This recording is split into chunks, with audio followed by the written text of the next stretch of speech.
जय गुरु जी संगत जी। वीडियो को लाइक कर लीजिए, चैनल को सब्सक्राइब कर लीजिए और बेल आइकन के बटन को प्रेस कर लीजिए ताकि आने वाले हर वीडियो की नोटिफिकेशन आपको मिल सके।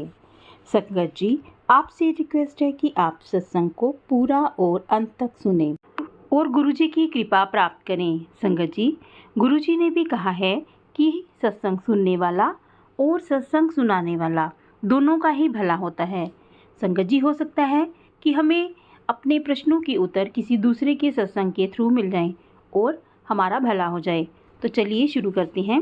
ये सत्संग हमें आंटी जी ने लिखकर भेजा है। आंटी जी लिखती हैं, जय गुरु जी, बहुत बहुत शुक्राना गुरु जी। मैं गुरु जी से आज अपना सत्संग शेयर करना चाहती हूँ। शुरू करने से पहले मैं गुरु जी का मंत्र जाप करूँगी। ओम नमः शिवाय, शिव जी सदा सहाय। ओम नमः शिवाय, गुरु जी सदा सहाय। ओम नमः शिवाय, शिव जी सदा सहाय। ओम नमः शिवाय, गुरु जी सदा सहाय। गुरु जी कहते हैं शुरू से बताना चाहिए, इसलिए मैं अपना सत्संग शुरू से बताऊंगी। मैं बैंकॉक से हूँ और गुरु जी से जनवरी 2024 से ही जुड़ी हूँ। एक्चुअली लास्ट ईयर में मेरी एक फ्रेंड ने मुझे गुरु जी के बारे में बताया था, पर मेरी मदर इन लॉ बीमार थी तो मैं नहीं जा सकी। फिर एंड ऑफ लास्ट ईयर फिर से मैं गुरुजी के बारे में बार बार सुनने लगी, जैसे मुझे बुला रहे हों। फिर मेरी एक फ्रेंड ने बताया कि गुरुजी का सत्संग 7 जन को हो रहा है, तुम चलोगी? तो मैंने कहा हाँ मैं चलूँगी। मैं फर्स्ट सत्संग गई और बहुत अच्छा लगा। फिर जब मैं घर आई तो मैंने अपने हस्बैंड को बताया गुरुजी के बारे में, पर वो साईं बाबा को मानते थे, इसलिए उन्होंने मुझे मना नहीं किया, पर वो कुछ ज़्यादा नहीं बोले। फिर नेक्स्ट डे मैं गुरु जी का रैंडम सत्संग यूट्यूब पर सुन रही थी, तो मेरे हस्बैंड भी मेरे साथ ही बैठे हुए थे, वो भी चुपचाप सुन रहे थे। फिर जब सत्संग ख़त्म हुआ और मेरे हस्बैंड बोले कि मेरे क्वेश्चंस के आंसर्स मिल गए।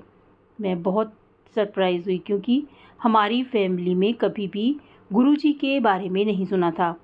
और जब साईं बाबा और राधा स्वामी के पाद पर थे। फिर 2-3 दिन बाद मेरे हस्बैंड के ना लेफ़्ट लेग की नी में साइड में बहुत दर्द हो रहा था। दवाई खाने के बाद भी कोई फ़र्क नहीं पड़ा। उस दिन मेरा दिल बहुत उदास था।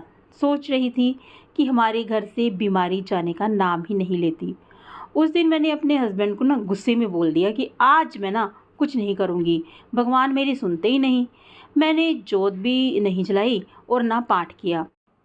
मैं महामृत्युंजय का जप 108 बार रोज करती हूँ और आज सारा दिन मैं अपने हस्बैंड के पास बैठी रही। फिर शाम को 6-7 बजे मेरी मेड मेरे को आकर बोली, भाभी हमारे बेड में एक कबूतर बैठा है, क्या करूँ? उसे उठाकर घर के बाहर रख दूँ? मैंने कहा नहीं, बीमार होगा या उसे चोट लगी होगी। एक कटोरी में थोड़ा सा पानी डालकर उसे दे दो। बोलकर मैं भी कबूतर को देखने बाहर चली गई।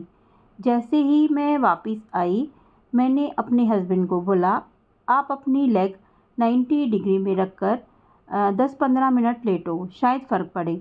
और उन्होंने किया और उसके बाद उन्हें एकदम से फ़र्क आ गया। सारा दिन मैं उनके पास थी पर ख्याल नहीं आया। फिर मेरे हस्बैंड बोले, चल दिल उदास है, बाहर चक्कर लगाने चलते हैं। उनका मूड भी ठीक हो गया और जब हम बाहर में आए, मेरे हस्बैंड बोले, आज बाहर कौन से फूलों की खुशबू आ रही है?